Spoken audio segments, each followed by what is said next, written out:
सहमज्जनालेपदुकूलभूषणां स्रंदग्धताम्बूलसुधासवादिभिः प्रसादितात्मोपससारमाधवं सव्रीडलीलोत्स्मित విభ్రమేక్షితైః.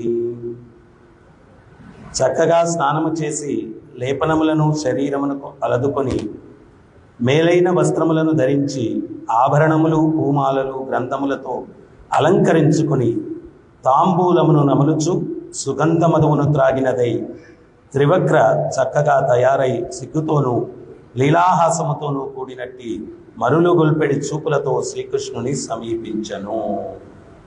త్రివక్ర అంటే కుబ్జ. త్రివక్ర అంటే ఆమె 3 వంకర్లు ఉండిందని.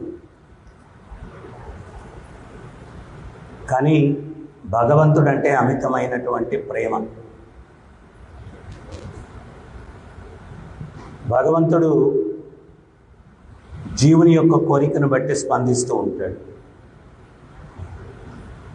ఎవరు ఏ భావనలో భగవంతుడిని కోరుకుంటారో ఆ భావనలో ఆయన ప్రకటమవుతాడు అన్నమాట.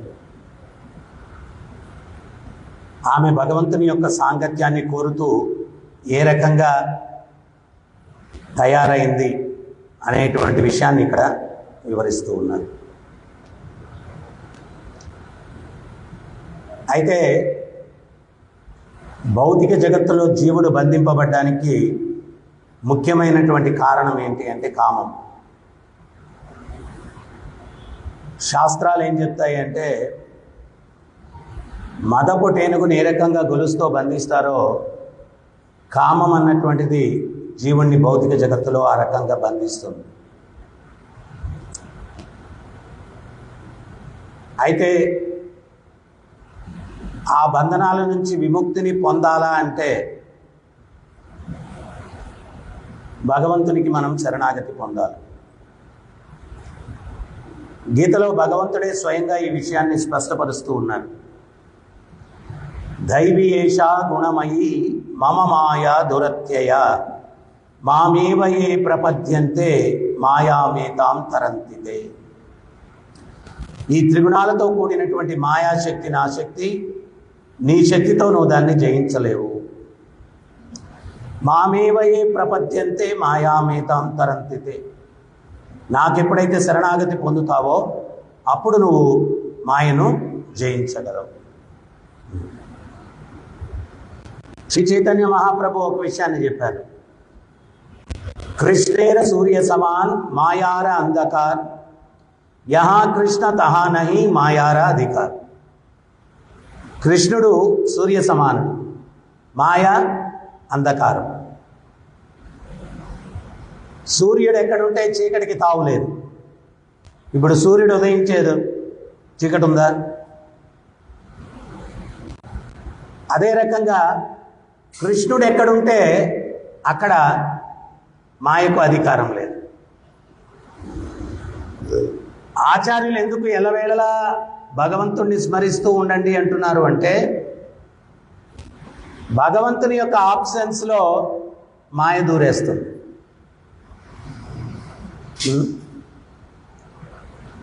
భగవంతుని యొక్క ఆబ్సెన్స్లో మాయ దూరేస్తుంది.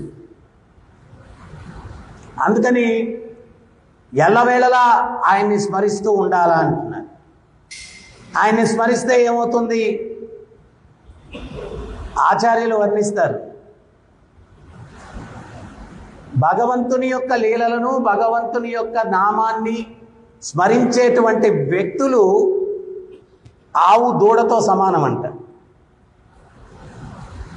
ఆవు దూడ ఎక్కడికి వెళ్తూ ఉంటే తల్లి గోవు అనుసరిస్తూ వస్తుంది. అవునా?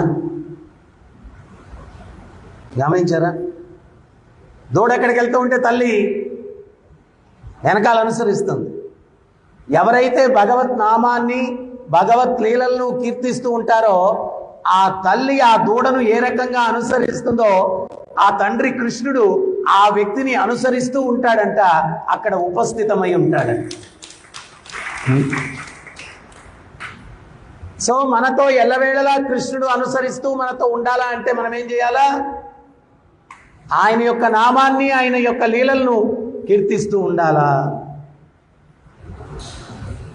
తస్మాత్ సర్వేషు కాలేషు మా మనుస్మరణ యుద్ధేచ మయి అర్పిత మనోబుద్ధి. మనసును బుద్ధిని అర్పించి ఆ భగవంతుని ఎల్లవేళలా స్మరిస్తూ ఉండాలా. ఎప్పుడు ఆయన స్మరణను మానేశామో, ఆయన లీలలను శ్రవించడం మానేశామో అప్పుడు మాయ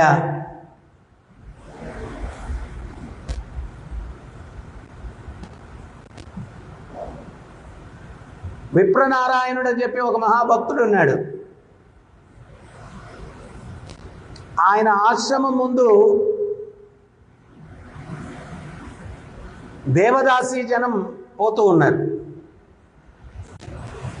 వాళ్ళలో అగ్రగణ్యురాలు దేవదేవి, ఆమె ఒక వేశ్య. ఆయన ఆశ్రమం ముందు వెళ్తూ ఉన్నా కానీ ఆయన వాళ్ళనేం పట్టించుకోలేదు. ఈమె ఎంత సౌందర్యవతి అంటే ఆమె యొక్క అందానికి రాజులు కూడా విస్మితులయ్యేవారు, అంత గొప్ప సౌందర్యం.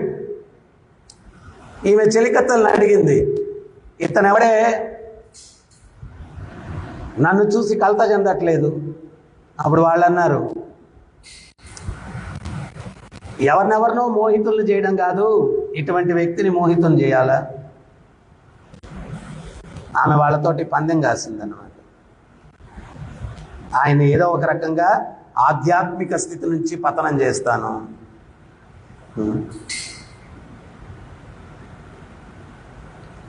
ఆమె ఆభరణాలు, అలంకరణలు, స్త్రీ అలంకరణ ఎందుకు చేసుకుంటుంది అంటే పురుషుణ్ణి మోహింపజేయడానికి. ఇక్కడ అందుకనే వైదిక సాంప్రదాయంలో రోజులో స్త్రీ మామూలుగా ఉండేదంట. భర్త ఇంటికి తిరిగి వస్తాడంటే అప్పుడు అలంకరణ చేసుకునేదంట. ఎందువల్ల అంటే ఆయన రోజంతా పడినటువంటి కష్టం ఉద్యోగంలోనో వ్యాపారంలోనో ఆమెను చూసినప్పుడు మర్చిపోవాలా, ఆయనకు ఊరటను కలిగించాలా. ఇప్పుడు రివర్సు, రోజంతా అలంకరించుకుంటారు, సాయంత్రం అలంకరణ లేకుండా ఉంటారు. అంటే వైదిక సాంప్రదాయంలో ప్రతి పద్ధతి వెనకాల ఒక పరమార్థం ఒకటి ఉంటుంది, జీవుని మనుగడ కోసం, మానవుని యొక్క మనుగడ కోసం. ఆమె ఆ అలంకరణ అంతా తీసేసుకొని సర్వసాధారణమైన వ్యక్తిగా తయారయ్యి విప్రనారాయణుడి యొక్క ఆశ్రమానికి వెళ్ళి, స్వామి జీవితంలో నానా తప్పిదాలు చేశాను, నాకిప్పుడు ఆధ్యాత్మిక చింతలలో మీ యొక్క శిష్యురాలిగా సేవ చేసుకొని తరించాలా అనేటువంటి ఆలోచన కలిగింది, మీ శిష్యరేణువుల్లో ఒకరిగా నన్ను స్వీకరించండి అని చెప్పి అడుగుతుంది. అప్పుడు ఆయన, సరేనమ్మా కుమార్తె, నా ఆశ్రమంలో ఉండొచ్చు అని చెప్పి అవకాశం ఇస్తాడు.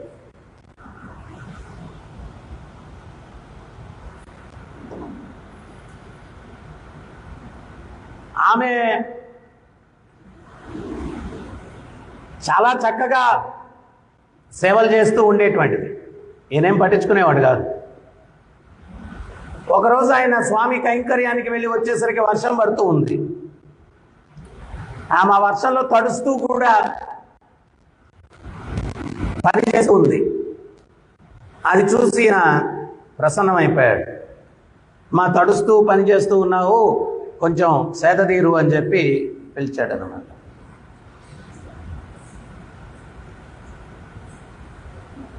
ఆ బలహీనమైనటువంటి క్షణంలో ఆయన ఆమె వశం అయిపోయాడు.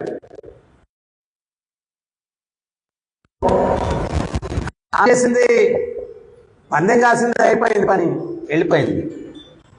ఈయన ఆమె మీద వ్యామోహంతో ఆమె ఇంటి దగ్గరికి వెళ్తే తలుపులు వేసేశారు. ఈయన ఆమె యొక్క వీధి గుమ్మంలో తలుపు దగ్గర కూర్చొని తలుపు తడుతూ దేవదేవి దేవదేవి దేవదేవి. ఒకప్పుడు ఉదయంతో రంగనాథుని యొక్క తలుపులు తట్టేవాడు ఉదయంతో బ్రహ్మ ముహూర్తంలో. అటువంటి ఆయన ఆ దేవదేవి యొక్క తలుపులు తడుతున్నాడు. ఎంత పరివర్తన కలిగింది, ఎంత మార్పు కలిగింది. అంటే మనం ఎప్పుడు కూడా కొన్ని నియమాలు పెట్టారు. శాస్త్రాలు ఏం చెప్తాయి అంటే ఏకాంతంలో తల్లితో చెల్లితో కూడా గడపకూడదు అని చెప్పి శాస్త్రాలు చెప్తాయి. యుక్త వయస్సు వచ్చినటువంటి కుమార్తెతో కూడా సన్నిహితంగా వ్యవహరించకూడదు. ఎన్నెన్నో నియమాలు. మనం ఏదన్నా నియమాల్లో నిర్లక్ష్యం చేసినట్లయితే ఆ నిర్లక్ష్యం చాలా భయంకరమైనటువంటి పతనానికి దారితీస్తుంది. నిన్న నేను ఒక చిన్న మెసేజ్ ఒకటి పెట్టాను. అడవిలో చాలా చక్కగా ఉందంట. అడవి చాలా రమణీయంగా ఉంది. పక్షుల కిలకిల రావాలు చాలా అద్భుతంగా ఉంది. ఎవరో ఒక చిన్న నిప్పుని ఎండుటాకుల మీద వేశాడు. అందరూ ఏమనుకున్నారంటే అదే చిన్న నిప్పు కదా, ఏం చేస్తుంది. ఆ చిన్న నిప్పు కాస్త అరణ్యమంతా దహింపబడింది. మన భక్తి జీవితంలో కూడా మాయ అన్నటువంటిది చాలా చిన్నగానే ప్రవేశిస్తుంది. అది చిన్నది కదా అని నిర్లక్ష్యం చేస్తే భక్తిని పూర్తిగా నాశనం చేసే స్థాయికి ఆ యొక్క మాయ తీసుకొని వెళ్తుంది. అందుకని మనం చాలా చాలా జాగ్రత్తగా, ఎందువల్ల అంటే ఎన్నో జన్మల యొక్క ఒక్కసారి మనుష్య జన్మ ఎత్తాలా అంటే కొన్ని లక్షల జన్మలు ఎత్తాలి. సృష్టిలో 84 లక్షల జీవజాతులు ఉన్నాయి. ప్రతి జన్మ ఎత్తుకుంటూ ఎత్తుకుంటూ ఎత్తుకుంటూ చివరిగా మనుష్య జన్మ లభిస్తుంది. అంటే ఒక్కసారి మనుష్య జన్మ ఎత్తాలంటే ఇన్ని జన్మలు ఎత్తాలి. అతని చెప్పి ప్రతి మనిషి జన్మ ఎత్తినప్పుడు భక్తుడు అయిపోడు. ఎన్నో మనుష్య జన్మలు ఎత్తితే ప్రతి జన్మలో కూడా ఒక జన్మలో కొంచెం ప్రసాదం తిన్నాం, ఒక జన్మలో ఎవరో కీర్తన చేసుకుంటూ వెళ్తూ ఉంటే వెటకారంగా హరే రామ హరే కృష్ణ అని వెటకారం చేశాం. ఇంకో జన్మలో రథయాత్ర జరుగుతూ ఉంటే భగవంతుని దర్శించాం. అట్లాగా ఒక్కొక్క జన్మలో ఒక్కొక్క సుకృతి ఫలం చేసుకుంటూ చేసుకుంటూ చేసుకుంటూ వస్తే ఏదో ఒక జన్మలో భక్తి మార్గంలోకి వస్తాం.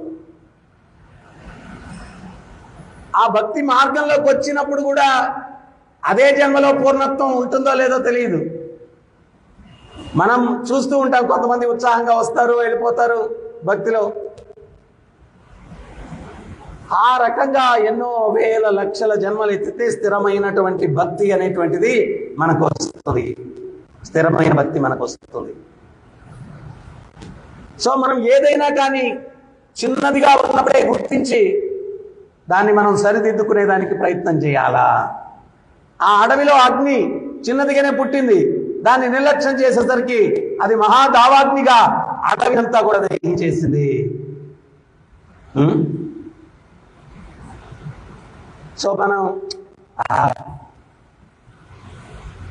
ఆ మాతాజీకి సర్వీస్ ఇవ్వాలా, ఈ ప్రభుకి సర్వీస్ ఏంటో తెలుసుకోవాలా.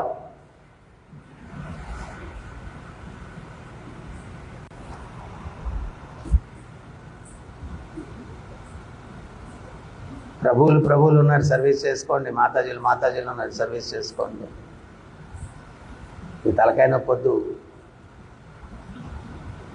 భరత మహారాజు అందమైన భార్యలు, పిల్లలు, భూమండలాన్నంతా పరిపాలించే ఐశ్వర్యం అన్నీ వదిలేసి అడవిలోకి వెళ్ళి ఆ జింకపిల్ల వ్యామోహంలో పడ్డాడు. జింకపిల్ల వ్యామోహంలో పడ్డాడు. ఆయన తన రాజ్యాన్ని వీటన్నింటినీ ఎట్ట వదిలేసి వచ్చాడు? మలపు దొడ్డితో సమానంగా భావించి వచ్చాడు. మనం కూడా చదువు అంటే మాయా, ఇంట్లో పని అంటే మాయా, గుళ్ళోకి వచ్చి మళ్ళా మాయ ఇక్కడ కూడా.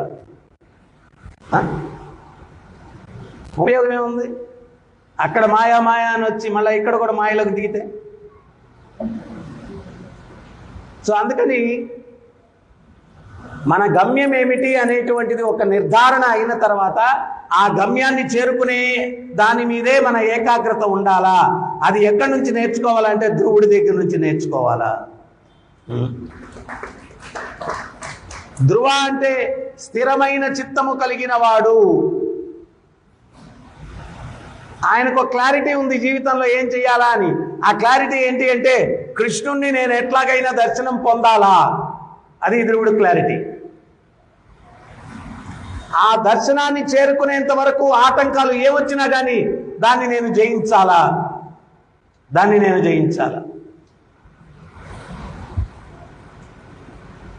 సో అందుకని మనం ఏంటి అంటే భక్తి మార్గంలోకి వచ్చినప్పుడు దేన్ని నిర్లక్ష్యం చేయకూడదు.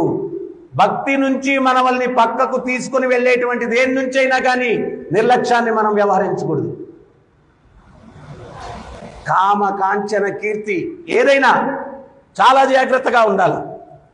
నేను దానికోసం రాలేదు భక్తి మార్గంలోకి. నేను కృష్ణుడు కావాలని చెప్పి వచ్చాను.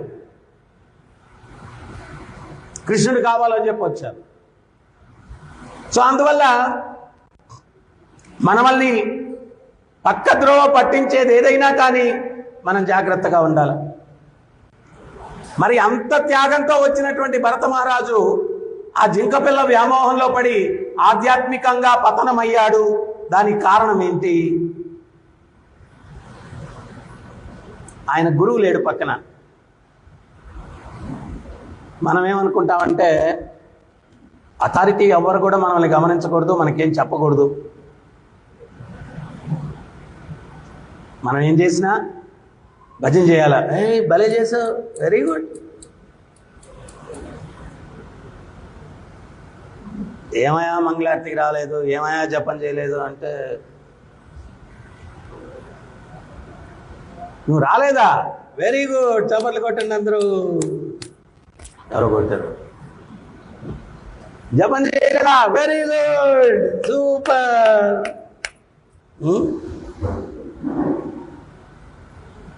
ఏది మంచిది? నందు అడగడమే మంచిదా? 100%. తిడితే మొహం మార్చుకోరు.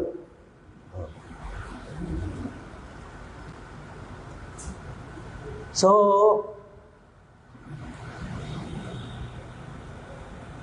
ఏ యొక్క గమ్యంతో ఎవరు వెళ్తున్నారో ఆ గమ్యాన్ని సాధించడానికి అవసరమైనవన్నీ కూడా జాగ్రత్తలు వహించాల. సో అందుకని ఈ భౌతిక జగత్తులో మాయ అన్నటువంటిది జీవుణ్ణి బంధిస్తుంది.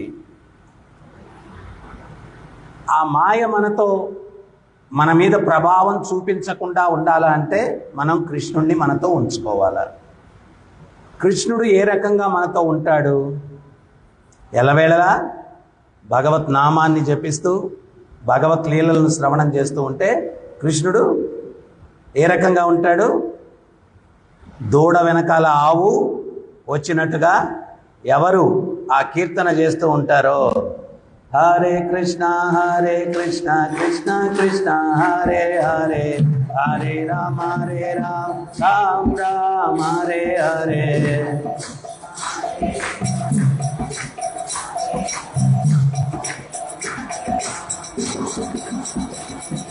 హరే కృష్ణ కృష్ణ కృష్ణ హరే హరే, హరే రామ రామ రామ హరే హరే.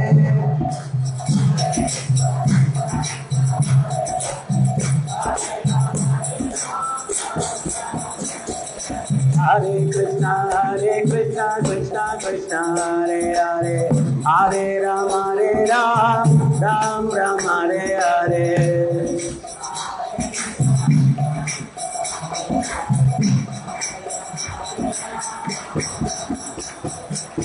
గోవింద జయ జయ గోపాల జయ జయ.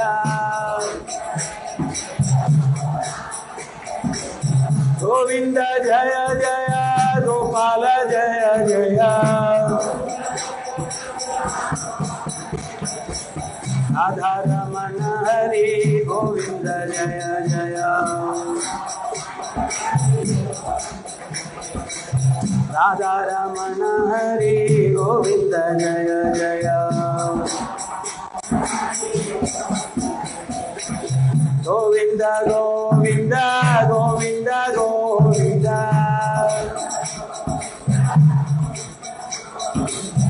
గోవింద గోవింద గోవింద గోవింద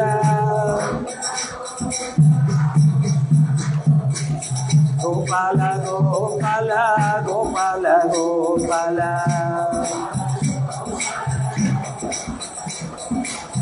గోపాల గోపాల గోపాల గోపాల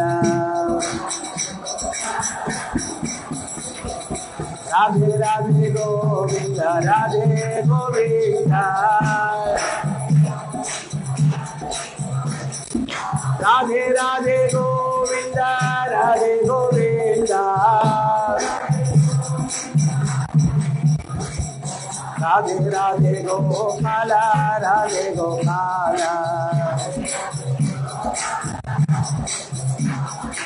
రాధే రాధే గోపాల రాధే గోపాల జయ రాధా గోపీనాథ రాధా గోపీనాథ రాధే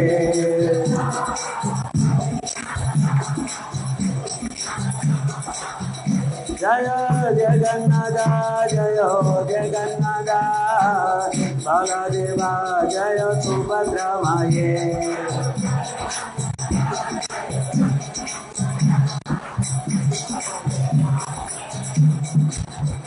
జయ గోవింద శ్రీనివాస గోవింద శ్రీనివాస గోవింద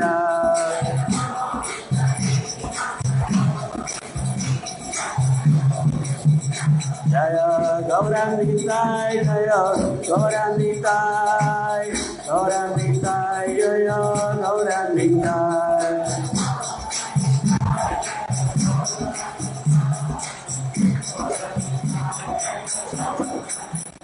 జయ జయ ప్రభుపాద్ ప్రభుపాద్ ప్రభుపాద్ ప్రభుపాద్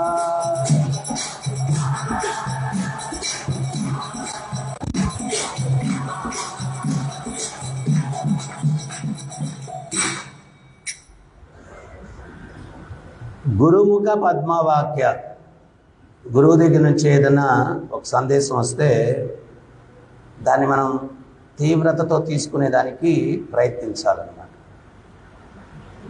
ప్రభుపాదుల వారికి వాళ్ళ గురువు గారు చెప్పారు, అమెరికా ఏం చేస్తే ప్రపంచం అంతా చేస్తూ ఉంది, మీరు అమెరికాకు వెళ్ళి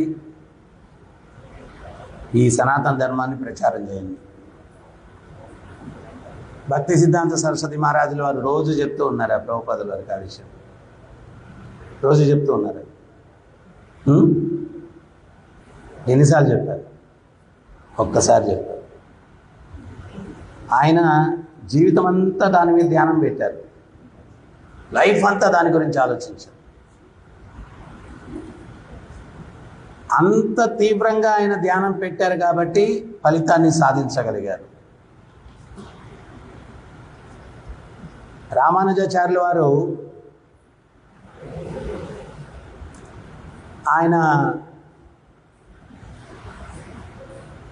ఆయన దగ్గరికి కురేషా వచ్చాడు. సర్వధర్మాన్ పరిత్యజ్య శ్లోకం మీద నాకు వివరణ ఇవ్వండి అన్నాడు. ఆయన అన్నారు, సంవత్సరం రోజులు భిక్షాటన చేసుకుని వస్తే ఆ శ్లోకం మీద వివరణ ఇస్తానన్నాడు. సంవత్సరం రోజులు. ఈయన మనం రోజు ఏదైనా చెప్తాం వినండి అంటే కష్టం విన్నాను. సంవత్సరం రోజులు భిక్షాటన చేసి వస్తే అప్పుడు ఆయన అన్నారు, నా వయసు బాగా మీరిపోయింది, ఎప్పుడు బకెట్ దన్నేస్తానో తెలియదు, అంత సమయం కాకుండా ఒక 3 నెలలు భిక్షాటన చేసి వస్తాను. ఆయన 3 నెలలు భిక్షాటన చేసి వచ్చారు. సర్వధర్మాన్ శ్లోకం గురించి చెప్పారు, ఆయన వెళ్ళిపోయారు. ఈ విషయం దాశరథికి తెలిసింది. దాశరథికి తెలిస్తే, గురువుగారు నాకు కూడా చెప్పండి ఆ శ్లోకం యొక్క వివరణ. దాశరథి రామానుజుల వారు ఉపన్యాసం ఇస్తూ ఉంటే పక్కన కూర్చొని ఏదన్నా శ్లోకం ఆయన మర్చిపోయినట్టుగా నటిస్తే ఈయన అందించేవాడు శ్లోకాలు. అంత పండితుడు దాశరథి. ఆయన వచ్చి మనకంత జ్ఞానం తెలిస్తే గురుగారి అయిపోతాం. చాలామంది కొన్ని రోజులు అయిన తర్వాత గురువుగారి ఉపన్యాసం చెప్తే కూడా కూర్చోరు. అంటే గురువు అయిపోయాం. అంటే డెఫినెట్గా ఇవన్నీ ఎందుకు జరుగుతాయంటే మనం చాలా ఎదిగామని. కానీ ఎదిగామనుకునేవాడు ఎప్పుడు ఎదగడు.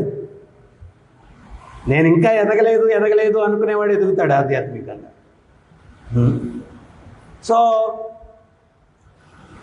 ఈ దాశరథి వచ్చి అడిగితే రామానుజులు అన్నారు, ఈ శ్లోకానికి అర్థం నా దగ్గర కాదు, మహాపూర్ణ దగ్గరికి వెళ్ళండి అంటే. రామానుజుల వారు అనుకున్నారు ఈ దాశరథి బంధువు అంట. మనం ప్రపంచంలో ఎవరికైనా కానీ చెప్పచ్చు, కానీ ఇంట్లో వాళ్ళకి చెప్పలేం. సో బంధువు అనేటువంటి నిర్లక్ష్యం ఉంటుంది. తర్వాత గొప్ప పండితుడు కదా, సరే వేరే వాళ్ళ దగ్గరికి వెళ్తే బాగుంటుందని చెప్పి మహాపూర్ణ దగ్గరికి వెళ్ళి ఆ శ్లోకానికి అర్థం. ఈయన వెళ్ళి ఆయన ఆశ్రమంలో ఉన్నాడంట. 6 నెలలకు ఆయన నేను గుర్తించాడంట. ఏమిటా వచ్చావు అన్నాడంట. రామానుజుల వారిని సర్వధర్మాన్ని పరిత్యజ్య శ్లోకం అర్థం అడిగాను, ఆయన మీ దగ్గరికి వెళ్ళి తెలుసుకోమన్నారు అన్నాడు. ఆయన చెప్పాడు, ఆ శ్లోకానికి అర్థం నేను చెప్పేంతటి కాదు, నా దగ్గర కాదు నువ్వు నేర్చుకోవాల్సింది, రామానుజుల వారి దగ్గరే నేర్చుకోవాలా. గొప్ప జ్ఞాని అని కొంచెం అహంకారం ఉంది నీలో, అదే సమయంలో బంధువు అనేటువంటి కొంచెం నిర్లక్ష్య వైఖరి కూడా ఉంది. అందుకని గురువుగారు నా దగ్గరికి పంపించుంటారు, నా దగ్గర కాదు ఆయన దగ్గరికి వెళ్ళి నేర్చుకో శ్లోకం. ఈయన తిరిగి రామానుజుల వారి దగ్గరికి వచ్చేసరికి అక్కడ ఒక పంచాయతీ జరుగుతుంది. ఏంటది అంటే, రామానుజుల వారి యొక్క ఇంకొక గురువు గారి యొక్క కుమార్తె అత్తగారిని ఇంటి నుంచి తరిమేశారంట. ఏమంటే, ఇంతకుముందు బావిలో నీళ్లు చేతుకునేవాళ్ళు, ఇంటికి బావి దూరంగా ఉందంట, నిర్మానుష్యంగా ఉంటుందంట, జనాలు ఎవరు ఉండరంట. నాకు భయంగా ఉంది నీళ్లు తేవడం అంటే, మీ ఇంటికి వెళ్ళి ఉన్న పనోళ్ళని తెచ్చుకో అని చెప్పి వాళ్ళ అత్తగారు తరిమేశారంట. తండ్రి దగ్గరికి వచ్చి ఇట్లాగా ఆమె ఏడుస్తూ చెప్తే అప్పుడు తండ్రి చెప్పాడంట, రామానుజుడి దగ్గరికి వెళ్ళమ్మా, ఆయన నీకు ఎవరినో ఒక సేవకుడిని అరేంజ్ చేస్తాడన్న. ఈ దాశరథి వచ్చేసరికి ఆమె వచ్చి చెప్పుకుంటూ ఉంది, ఇంట్లో నీళ్లు తేలేదని చెప్పి అత్తగారు తరిమేశారు, నాన్నగారేమో మీ దగ్గరికి వస్తే సమస్య పరిష్కరిస్తారు. అప్పుడు రామానుజుల వారు అంటున్నారు, ఎందుకమ్మా ఏడుస్తావు, నా దగ్గర ఒక మంచి పనోడు ఉన్నాడు, వంట పని ఇంటి పని అన్నీ చక్కగా చేస్తాడు అని చెప్పి దాశరథిని అటు చూశాడంట. ఊరికే చూశాడు రామానుజుల వారు, నువ్వు ఏడవద్దమ్మా, మంచి పనోడు ఉన్నాడు నా దగ్గర, ఇంటి పని వంట పని అన్నీ బాగా చేస్తాడు అని చెప్పి దాశరథిని అటు చూశాడు. దాశరథి రామానుజుల వారికి సాష్టాంగ నమస్కారం చేసుకొని, అమ్మ పదమ్మ వెళ్దాం అని చెప్పి వెళ్ళిపోయాడు. చెప్పలా, అంత గొప్ప శరణాగతి దాశరథి పడ్డాడు కాబట్టి ఈరోజు చర్చిస్తున్నాం. మన గురించి ఎవరైనా ఆమె ఇంటికి వెళ్ళిపోయి ఇంట్లో పనులు వంట పనులు అన్నీ చేస్తూ ఉన్నాడు. ఒకరోజు ఆ ఊరికి ఒక సాధువు వచ్చాడు. అంటే సాధు వేషధారి వచ్చి ఇదే సర్వధర్మాన్ శ్లోకం మీద ఉపన్యాసం చెప్తుంది. అరే జలము నేను అడిగితే వెనకాల పోస్తావేంట్రా అన్నాడంట. గురువుగారు, కృష్ణుడు మామేకం అంటే ఆయన కాదు వెనకాల ఉండే శక్తి అన్నారు కదా, మీకు దాహం అంటే మీ వెనకాల ఉండే శక్తికి దాహమేమో అని వెనకాల పోశాను అన్నాడు. మీకు దాహం అంటే మీ వెనకాల ఉండే శక్తికి,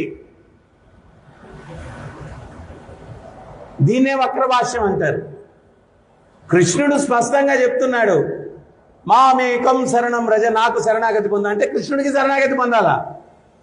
వీళ్ళకేంటంటే కృష్ణుడిని దేవదేవుడిగా అంగీకరించడం, ముందుండే శక్తి పైన ఉండే శక్తి. ఎవరు చెప్పారా ఇవన్నీ కల్పించమని నిన్ను? అప్పుడు శిష్యుడు అన్నాడంట, గురువుగారండి ఇంక మీదట మీరు ఏం అడిగినా మీ వెనకాలే పోస్తానండి నేను అన్నాడంట. అప్పుడు గురువుగారికి భయం వేసిందంట, భోజనం కూడా వెనకాల పోసేస్తాడేమో, వీడు కడుపు మార్చేస్తాడేమో. ఆ శిష్యుడే వంటగాడంట. అరే శిష్య ఆకలిగా ఉంది అంటే పంచపంచ పరిమాణాలు తెచ్చి వెనకాల పోసేస్తే ఈయన కడుపు మాడిపోద్ది. అట్ట కాదులేరా, నేను చెప్పింది తప్పే కానీ నేను అంటే నేనే, ఆయన అంటే ఆయనే అన్నాడంట. అప్పుడు ఒక్కోసారి శిష్యుడు ఈ మాయవాది గురువుకి జ్ఞానోదయం కల్పించాడు. సో అట్లాగా ఆ వ్యక్తి వచ్చిన వాడు వక్ర భాష్యం చెప్తున్నాడంట. చెప్తూ ఉంటే దాసరిది ఇల్లు పక్కనేనంట ఆ రచ్చబండకి. ఆయన ఇంటూ తట్టుకోలేకపోయాడంట. ఆయన వచ్చేసి సర్వధర్మాన్ శ్లోకం మీద ఆయన ఉపన్యాసం మొదలుపెట్టాడు. నువ్వు చెప్పే తప్పు అన్నాడు. ఆ ఉపన్యాసం విన్న తర్వాత ఈ జనాలకు పాపం తెలియదు కదా, నువ్వు వంటోడివి, వంటల గురించి తెలిసేమో, ఉపన్యాసం గురించి నీకేం తెలుసు అది ఇది అన్నాడు. కానీ అది చెప్పేవాడు వచ్చి కాళ్ళ మీద పడ్డాడండి. ఈయన పూర్తి భాష్యం విన్న తర్వాత ఆ జనాలు కూడా కాళ్ళ మీద పడ్డారండి. స్వామి మీరెవరో సామాన్యులుగా ఉన్నట్లేరు, ఇంత గొప్పగా చెప్పారు, అసలు మీరెవరు? మనంగానైతే నేను ఇంద్రుణ్ణి, నేను చంద్రుణ్ణి అని చెప్పుకుంటాం. ఆయన అబ్బాయి నేను ఇంట్లో వంటోడినండి అన్నాడు. వంటోళ్ళు అయితే ఇంత జ్ఞానం ఎక్కడ ఉంటుందండి, మీరెవరండి? అబ్బాయి నేను వంటోడినమ్మా, అంతే వంటోడిని. వాళ్ళందరూ బతిమాలితే అప్పుడు సిగ్గుతో చెప్తున్నాడంట. ఏమని అంటే,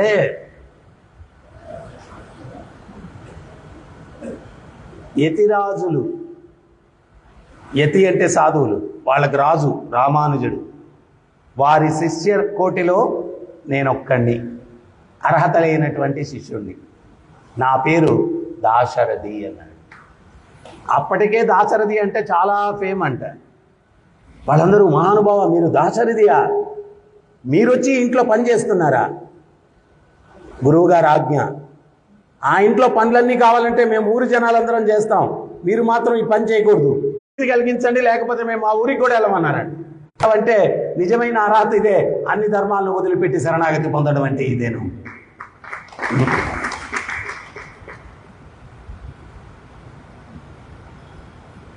రాజసూయ యజ్ఞం జరుగుతూ ఉంటే దుర్యోధనుడు వచ్చాడు.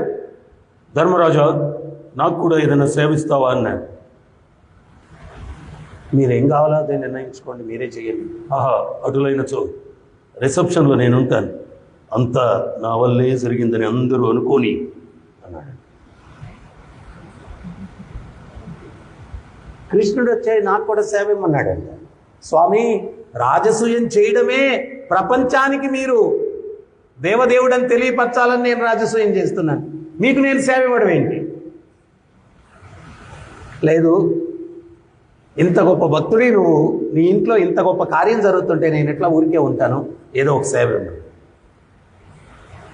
నేనైతే ఇవ్వలేను, మీరే నిర్ణయించుకోండి. నీ అంత గొప్ప భక్తుడి ఇంట్లో కార్యం జరుగుతూ ఉంటే నీ ఇంటికి వచ్చేటువంటి ప్రతి ఒక్క వ్యక్తి కూడా నాకు అతిథి, ఆ వచ్చిన అతిథుల యొక్క పాదాలు కడిగే సేవ, వాళ్ళు భుజించిన తర్వాత ఎంగిలి ఇస్తరాకులు ఎత్తేసేటువంటి సేవ, ఈ రెండు సేవలు నాకు కావాలని చెప్పి కృష్ణుడు కోరుకున్నాడు. ఆ వచ్చిన అతిథుల యొక్క సేవ మనలో అహంకారాన్ని చంపడం కోసం, నిజమైన వినమ్రత అంటే ఏంటో తెలియపరచడం కోసం. ఎవరో ఒక భక్తుడు పిహెచ్డి చేసి ఆశ్రమంలో జాయిన్ అయ్యాడంట. మొదటి రోజు అంట్లు కడగమని చెప్పారంటే టాయిలెట్లు కడగమన్నారంట ఇస్కాన్లోనే. అతను ప్రభుపాదుల వారి దగ్గరికి వచ్చి, ప్రభుపాద్ నేను పిహెచ్డీలు చేశాను, నన్ను అంట్లు కడగమన్నారు, టాయిలెట్లు కడగమన్నారు, ఇది చాలా అన్యాయం. అప్పుడు ప్రభుపాదుల వారు చెప్పారంట, బయట ప్రపంచంలో పిహెచ్డి పెద్ద డిగ్రీ ఏమో, ఆధ్యాత్మిక జీవితంలో అంట్లు కడగడం టాయిలెట్లు కడగడం ఏబిసిడి మొదలుపెట్టు నువ్వు అన్నాడు. ఏబిసిడి మొదలుపెట్టు. ఏబిసిడీలు నేర్చుకోకుండా నువ్వు పిహెచ్డి ఏం చేస్తావా? ఆధ్యాత్మిక జీవనంలో ఈ మీనియల్ సర్వీస్ అంటే ఇది చాలా తక్కువ అనుకునేటువంటి సేవ చేస్తే వాడిలో ఉండే అహంకారం పోతుంది.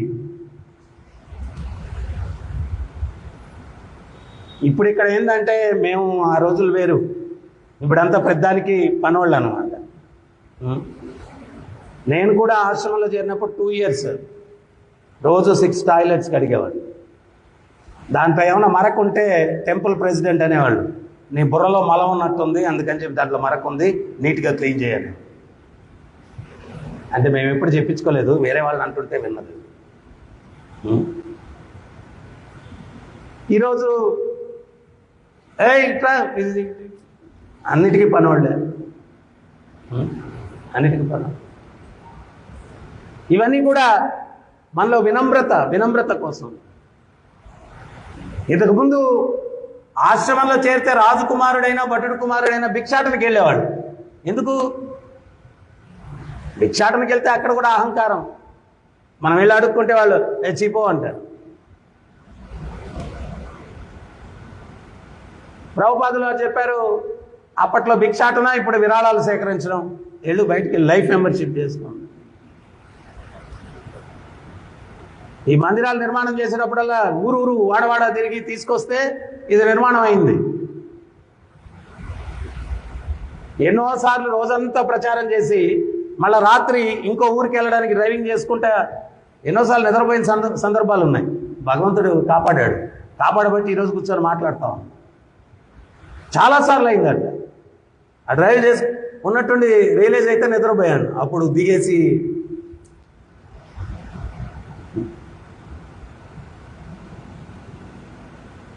శనివారం వరకు గుంటూరు మందిరం నిర్మాణం జరుగుతూ ఉండేది. ఒకరోజు డ్రైవింగ్కి ఎవరు లేరు, ఇక్కడ ఉదయం భాగవతం చెప్పాలా, డ్రైవ్ చేసుకొని వస్తూ ఉన్నాను. నిడదవోలు దగ్గర ఆ కాలువ పక్కన వస్తూ ఉంటుంది, పక్కన రోడ్డు ఉంది. అక్కడ ఉన్నట్టుండి టప్పని శబ్దం వచ్చింది. అట్లా తేరుకొని చూస్తే లెఫ్ట్ సైడ్ మిర్రర్ పగిలిపోయింది అనమాట. బ్రేక్ వేసి వెనక ముందు ఎక్కడ చూసినా కానీ ఒక చెట్టు లేదు, కరెంటు పోల్ లేదు, ఏం లేదు. మరి అది ఎట్ట పగిలిందో తెలియదు. అది పగలబట్టి నేను నిద్ర మేల్కొన్నా, లేకపోతే కాలంలో పోయి కూర్చొని ఉండేవాడు. అది పగిలి శబ్దం వచ్చేసరికి నిద్ర మేల్కొన్నా. సో భగవంతుడు అట్లాగా ఎన్నో సందర్భాల్లో. సో అది కూడా అవన్నీ ఎందుకు అంటే, మనలో ఒకసారి బెంగళూరులో ఒక ఆయన పదే వద్దు నేను ఇవ్వను అంటే ఓకే, సోమవారం రండి, మంగళవారం రండి, వారానికి ఎన్ని రోజులున్నా ఎన్ని రోజులు తిప్పించుకునేవాడు. ఒకరోజు ఆ ఏరియాకి వెళ్తా, నేను వస్తున్నాను సార్, మీరు ఇస్తారేమో విరాళం అంటే, నేను అవుట్ ఆఫ్ స్టేషన్ అన్నాడు. ఆ పక్కన వేరే ఆఫీస్కి వెళ్ళి కలిసి వస్తా ఉంటే ఎదురుగా వాచ్మెన్ అన్నాడు. వాచ్మెన్ అంటే ఉన్నాడు బస్ లోపల ఉన్నాడు.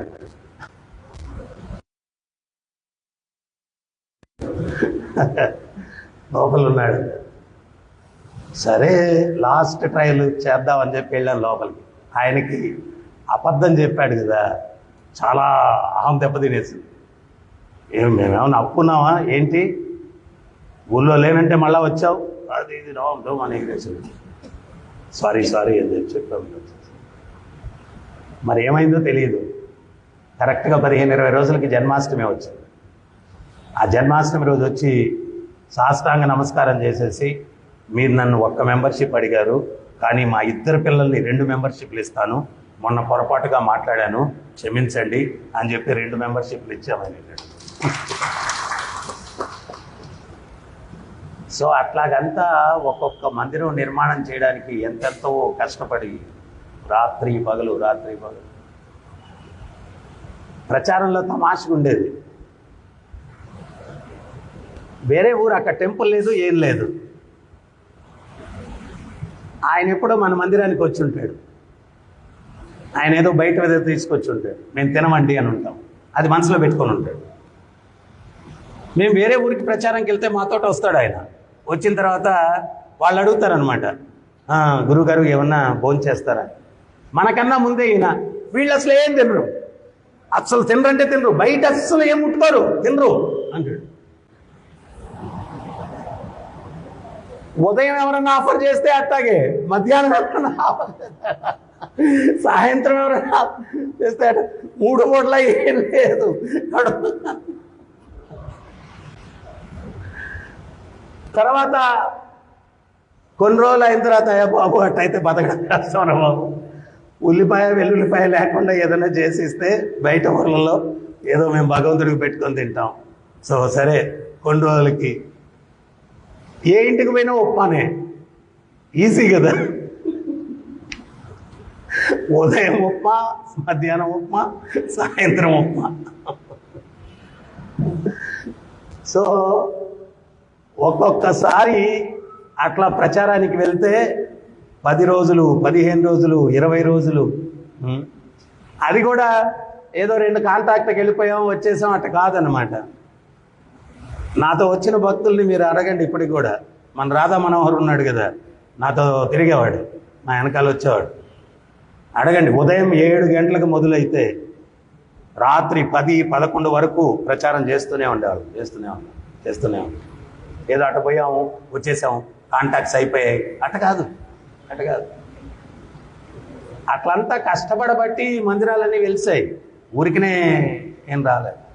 సో ప్రభుపాదులు వారు చెప్పారు, ఈ ఆధునిక యుగంలో భగవంతుని మందిరాలు నిర్మాణం చేయడానికి, వాటికి విరాళాలు సేకరించడానికి అది భిక్షాటంతో సమానం.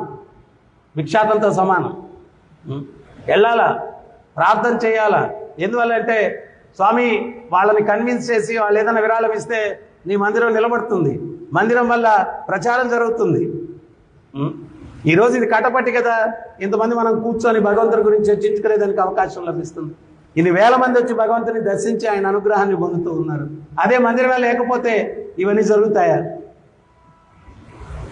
శ్రీరంగంలో తిరుమంగి ఆళ్వారు ఆయన 150 ఎకరాల్లో మందిరాన్ని నిర్మించారు. ఆయన శిష్యులు ఏం చేశారు? దొంగతనం చేసి తెచ్చిచ్చారు ఆయనకి డబ్బులు. దొంగతనం చేసి, నాయన అట్టని చెప్పి మీరేమన్నా పోతారేమో. సో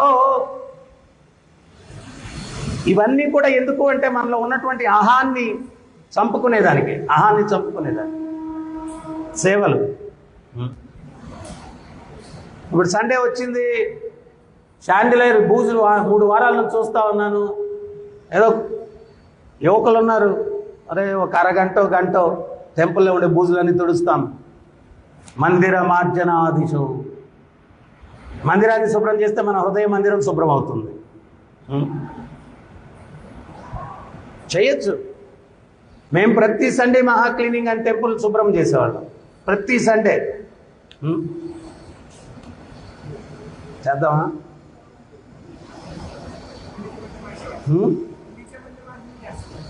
సంవత్సరానికి ఒకసారి గుండీచే మందిరం మార్చడం సంవత్సరానికి ఒకసారి జరుగుతుంది. చాలా తెలివైనడు వేరు. వారం చేయలే, గంటసేపు అట విండోస్ అక్కడ ఇక్కడ మొత్తం బూజులు. భగవంతుని మందిరం శుభ్రం చేస్తాం. సండే అయితే మహా క్లీనింగ్ అని చెప్పి టెంపుల్ అంతా క్లీన్ చేసేవాళ్ళం. వాహనాలన్నీ కూడా కడుక్కి పెట్టాలా, ఎవరు వాడే వాహనం వాళ్ళు శుభ్రం చేసుకొని పెట్టుకోవాలా.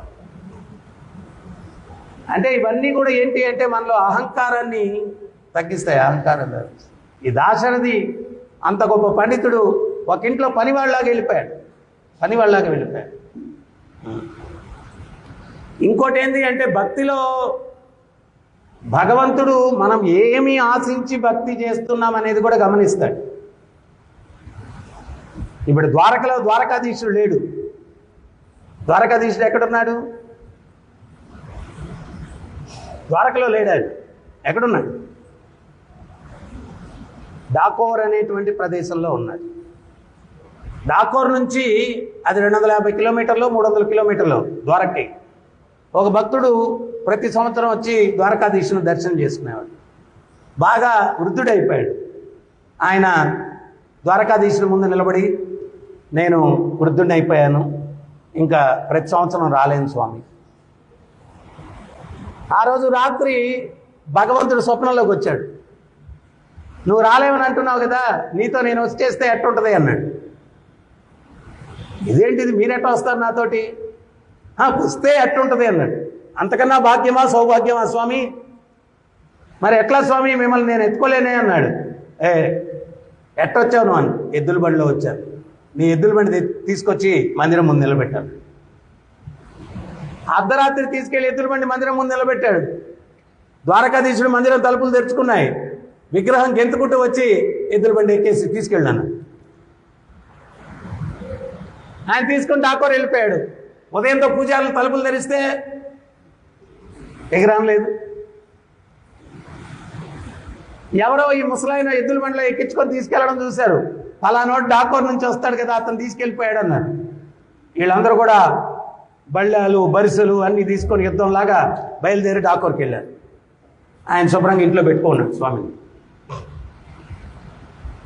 నగలు దొంగలించడం చూసాము, డబ్బులు దొంగలించడం చూసాము. ఎంత దుర్మార్గుడు రా నువ్వు, విగ్రహమే దొంగతనం చేశావు. అయ్యా నేను విగ్రహం దొంగతనం చేయలేదయ్యా, స్వామి వస్తానన్నాడు తీసుకెళ్ళాను. నిన్ను చంపేస్తాం, నరికేస్తాం, అది ఇది అన్నాడు. ఈయన వెళ్ళిపోయి స్వామి చెవులో చెప్తున్నాడు, స్వామి మీరు వస్తానంటే కదా తీసుకొచ్చాను, నన్ను ఇటువంటి సంకటంలో పడేశారు ఏంటి. అప్పుడు స్వామి మెల్లిగా చెప్పాడు, వాళ్ళ కథలన్నీ నాకు తెలుసు, నువ్వేం మరీ అవ్వకు. ఒక పని చెయ్యి, రేపు నాతో సమానంగా బంగారు తూచి వాళ్ళకి ఇచ్చేస్తానని చెప్పాను. ఏమయ్యా మీరు గొడవ చేయొద్దు, రేపు 10 గంటలకు రండి, స్వామి విగ్రహంతో సమానమైన బంగారం తూచి ఇచ్చేస్తానని చెప్పి. వాళ్ళందరూ అరే అంత బంగారు వచ్చేటప్పుడు ఇంకో కొత్త విగ్రహం చేసుకుంటావు అంతే కదా. అంటే ఇక్కడ పరీక్ష బంగారా భగవంతుడా. మనం కూడా జీవితంలో ప్రతి సందర్భంలో కూడా ఇట్లాంటి సిచ్యుయేషన్ వస్తుంది. భగవంతుడా మాయ, భగవంతుడా మాయ. మాయకు మొగ్గు చూపావంటే పాయింట్లు పోయినాయి, ఓడిపోయినట్టు. భగవంతుడికి మొగ్గు చూపాము అంటే ఒక మెట్టు ఎదిగినట్టు. అట్లా మెట్లు ఎదుగుతూ ఎదుగుతూ ఎదుగుతూ లాస్ట్కి అది గోలోక బృందావనానికి తీసుకెళ్తాయి. ఆ మెట్లు ప్రతి పరీక్షలో మనం నెగ్గుతూ ఉన్నప్పుడు, ప్రతి పరీక్షలో మనం నెగ్గుతూ ఉన్నప్పుడు ఆ మెట్లు ఏంటి అంటే ఒక్కోటి ఒక్కోటి ఒక్కోటి ఎక్కి ఎక్కి ఎక్కి ఎక్కి చీరా గోలోక బృందావనం దాకా తీసుకెళ్తాం. ఆ పరీక్షలో నెగ్గాల. వీళ్ళకి బంగారా స్వామ అంటే, భగవంతుడా అంటే బంగారు. మరుసటి రోజు వచ్చేసారు, ఒక చెట్టుకు పెద్ద తక్కిడి కట్టారు, భగవంతుడికి తీసుకెళ్ళి దాంట్లో పెట్టారు. ఈయనేమో భక్తుడు వెళ్ళాడు భగవంతుడి దగ్గరికి, స్వామి నిన్న ఒక టెన్షను, నిన్నేదో ఆ సమయానికి తప్పించుకోవచ్చులే అని చెప్పి ఒక వేసి ఇచ్చేస్తా అన్నాను. మీతో సమానమైన బంగారం నా దగ్గర ఎక్కడుందయ్యా. ఇప్పుడు నేను సమానమైన బంగారం ఇవ్వకపోతే నన్ను కట్టేస్తారు చెట్టుకోళ్ళు. నన్ను ఎందుకు ఇట్లాంటి సంకటాల్లో పడేస్తున్నావు స్వామి, మీరు వస్తానంటేనే నేను వచ్చాను కదా, మీరు తీసుకొచ్చాను కదా. స్వామి అన్నాడు, మీ ఇంట్లో తులసి చెట్టు ఉందా? బ్రహ్మాండంగా ఉంది స్వామి, ఆ తల్లి అనుగ్రహంతోనే కదా మీరు నాకు దొరికారు. ఒక్క తులసి దళం, ఆ తులసి దళంతో సమానమైన బంగారం ఉందా? బ్రహ్మాండంగా ఉంది సార్. అంతైతే ఉంది స్వామి. ఆ తులసి దళం ఆ బంగారు రెండు కలిపి తక్కెట్లో వేసాడు. తక్కెట్లో వేసాడు, తూగిపోయింది.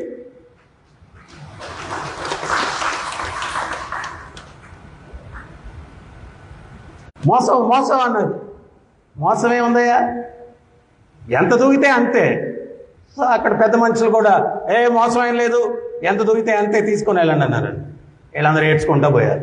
సో అప్పుడు ఆ భక్తుడు ఆ డాకోర్లో ద్వారకాధీశునికి ప్రత్యేకమైనట్టు ఒక మందిరాన్ని ఏర్పాటు చేశారు. నిజమైన ద్వారకాధీశుడు ద్వారకలో లేడు, డాకోర్లో ఉంటాడు. మనం పంచద్వారక యాత్ర వెళ్ళినప్పుడు కూడా ఎంతమంది నాతో వచ్చారో తెలియదు, ఆ డాకోర్ దర్శనం మనం ద్వారకాధీశుని అక్కడ చేసామన్నమాట. తర్వాత మళ్ళా నమూనాగా వేరే ద్వారకాధీశుణ్ణి చేసి అక్కడ ఇప్పుడు ప్రతిష్ఠించారు. సో ఈ రకంగా భక్తిలో ఏంటి అంటే భగవంతుడు మనకు పరీక్షలు పెడుతూ ఉంటాడు. ఈ యొక్క భౌతిక జగత్తులో జీవుడు బంధింపబడతాడు అంటే ఈ యొక్క మాయ యొక్క ప్రభావం వల్ల. చైతన్య మహాప్రభు చెప్పారు, కృష్ణేర సూర్య సమాన్ మాయారా అంధకార్, యహా కృష్ణ తహా నహి మాయారా అధికారి. కృష్ణుడు ఎక్కడుంటే మాయకు అధికారం ఉంది, సూర్యుడు ఎక్కడుంటే చీకటికి తావు ఉండదు. మరి కృష్ణుడిని మనతో ఉంచుకోవాలంటే నేను ఒక ఉదాహరణ ఇచ్చాను. దూడని ఎట్లాగా గోవు అనుసరిస్తూ వెళ్తూ ఉంటుందో, ఎవరైతే కృష్ణ నామాన్ని, కృష్ణ లీలలను ఎల్లవేళలా శ్రవణం, ధ్యానం చేస్తూ ఉంటారో వాళ్ళ వెనకాల ఆ గోవు దూడని ఎట్లాగా అనుసరిస్తూ వస్తుందో అదే రకంగా కృష్ణుడు అటువంటి ఎవరైతే నామం చేస్తుంటారో, ఎవరైతే లీలాశ్రవణం చేస్తూ ఉంటారో, లీలల్ని కీర్తిస్తూ ఉంటారో అటువంటి భక్తుడు వెనకాల ఎల్లవేళలా భగవంతుడు అనుసరించి వస్తూ ఉంటాడనమాట. సో ఎంతమంది మీరు కృష్ణుణ్ణి మీతో ఉంచుకోవాలనుకుంటున్నారు? ఒక్క చెయ్యి ఎత్తితే 50%. హరే కృష్ణ హరే కృష్ణ కృష్ణ కృష్ణ హరే హరే హరే రామ హరే రామ రామ రామ హరే హరే. ఎవరికైనా ఏమైనా సందేహాలు ఉన్నాయా?